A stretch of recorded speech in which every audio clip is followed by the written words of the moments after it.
Je vous présente un nouveau tutoriel sur Ciel Gestion commerciale 2015 sur comment saisir votre inventaire lorsque vous commencez votre activité sur Ciel Gestion commerciale.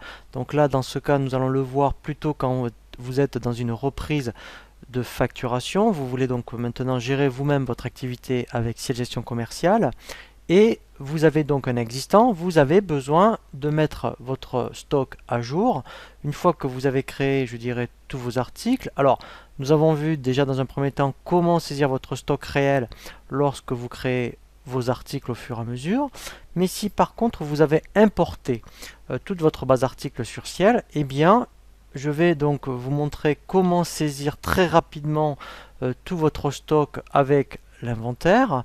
Mais ce tutoriel vous sera aussi très utile lorsque vous êtes en fin d'année, que votre expert comptable va vous demander un inventaire pour pouvoir faire le bilan, puisque l'inventaire est un document comptable de fin d'année. Il va falloir donc que vous justifiez d'un inventaire. La première chose qu'il faut faire, c'est si vous avez donc déjà votre base article sur Ciel Gestion commerciale et que effectivement il va falloir que vous fassiez d'abord ce qu'on appelle un inventaire physique. Vous pouvez déjà préparer un état grâce à Ciel. Dans le menu état, vous avez inventaire des articles. Nous allons lui demander donc de nous sortir toute la liste des articles et de nous donner la main sur une colonne disponible pour pouvoir saisir réellement les quantités que vous avez physiquement dans votre entrepôt, et nous verrons une fois que vous aurez saisi cette colonne comment ici faire les régulations de stock. Donc déjà ici, lorsque vous demandez un aperçu, il faut absolument ici, vous voyez, cocher affichage de la colonne quantité physique. Donc comme ça, quand je vais faire ici OK pour l'aperçu, je vais avoir une colonne supplémentaire qui va se rajouter. Voilà, donc ici vous voyez, il m'a rajouté la colonne. Donc là, c'est l'état de stock aujourd'hui. Alors, si vous avez déjà, donc là je parle pour la fin de l'année par exemple, donc là effectivement lui va considérer que vous en êtes à ce niveau-là au niveau du stock, ce qui n'est peut-être pas le cas réellement dans votre entrepôt une fois que vous allez saisir ici vos quantités physiques. Si vous êtes en reprise de facturation, ici en stock réel vous aurez 0. Donc ici, et bien sûr la quantité physique va vous être aussi utile puisque vous irez dans votre entrepôt pour saisir vraiment les quantités réelles.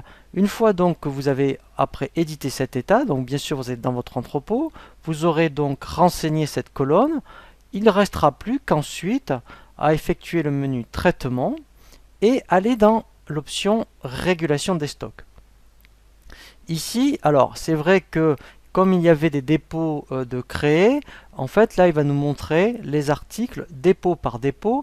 Donc si vous n'avez pas créé de dépôt, ici il y aura donc ce qu'on appelle le dépôt entreprise. Ici vous aurez tout, je dirais, vos articles. Alors ensuite on peut directement, si je décoche ici, vous voyez, mode de saisie par code article, voilà. Ici il m'affiche tous les articles pour ce dépôt. Et à ce niveau-là, maintenant, je vais réellement saisir ce que j'ai vraiment coché dans la colonne quantité en stock sur l'état inventaire.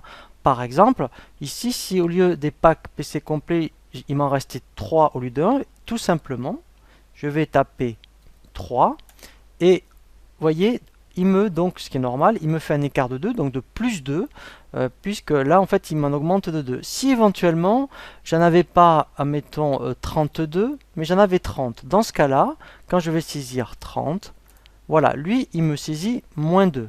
Donc voilà, donc lui, en fait, qu'est-ce qu'il fait? Il va gérer un écart. Donc, lorsque vous avez terminé, eh bien, vous cliquez ici, vous voyez, sur le bouton. Donc, bien sûr, hein, vous l'auriez fait pour tous les articles. Donc là, je le fais que pour quelques-uns. Donc après, on ira bien vérifier que dans la quantité en stock, eh bien, vous verrez, j'aurai bien 3 pour les packs PC complets. Je fais donc lancer la régulation une fois que j'ai terminé ma saisie. Voilà. Donc là, ça y est, il me l'a bien mis à jour, vous voyez, voilà. Donc je pourrais même ici faire une génération d'un état. Donc là, c'est par contre un état pour la régulation des stocks. Voilà. Comme ça, au moins, ça permet d'avoir un justificatif. Lorsque vous êtes en fin d'année et que vous avez donc ici bien mis votre inventaire à jour, il faut surtout revenir dans État inventaire des articles pour donner à votre expert comptable. Donc là, vous décocherez quantité physique, vous donnerez vraiment le document, on va dire, final de votre inventaire, puisqu'il va le valoriser. Et votre expert comptable, vous voyez, donc lui, ce qui va l'aider, en fait, c'est qu'après, effectivement, voilà, ce qui l'intéresse, c'est la valeur du stock. Donc, d'où l'intérêt de faire après le stock via Ciel. Et ensuite, si je vérifiais au niveau de mes articles, donc si je vérifiais, admettons, vous voyez, pour le PC, pour le pack PC, vous voyez, donc là déjà ici, je le vois bien, j'en ai bien 3. Donc là, en fait, ici, vous voyez, il me l'a bien mis à jour. Voilà, donc là, vous voyez, de faire un inventaire, c'est vraiment très très utile, soit lorsque vous commencez votre activité parce que vous avez un stock à rentrer, soit en fin d'année. Et enfin, après, effectivement, en cours d'année, vous pouvez très bien avoir ce qu'on appelle des mouvements de stock. Alors ici, ça va vous donner tout l'historique pour tous les articles. Alors on peut demander après d'avoir l'historique que pour certains articles. Comme ça, ben, moi, vous pourrez visualiser vraiment ce qui s'est passé pour cet article-là. Mais après, vous pouvez ici, vous voyez, créer ce qu'on appelle des bons d'entrée ou des bons de sortie. Tout simplement, en fait, quand mettons, vous avez besoin de faire une régule, alors si vous la mettez en plus, vous allez rajouter des articles, mais vous pouvez aussi les sortir. Et là, vous taperez des chiffres négatifs et il faut absolument le justifier. Donc là, mettons, ça pourrait être, mettons, casse, vol, etc., etc. Et là, au moins, après, il va vous le sortir du stock. Voilà, donc là, au moins, après les mouvements de stock, peut-être qu'en cours d'année, eh bien, vous serez amené à le pratiquer en plus ou en moins en fonction de, je dirais, ce qui peut se passer dans votre entreprise. Voilà, donc ça c'était vraiment très important de voir l'inventaire avant de commencer effectivement à voir maintenant les documents de vente et d'achat. C'est ce que nous allons voir prochainement pour que vous puissiez effectivement, lorsqu'on vous commande des produits, de bien rentrer votre stock pour commencer votre activité.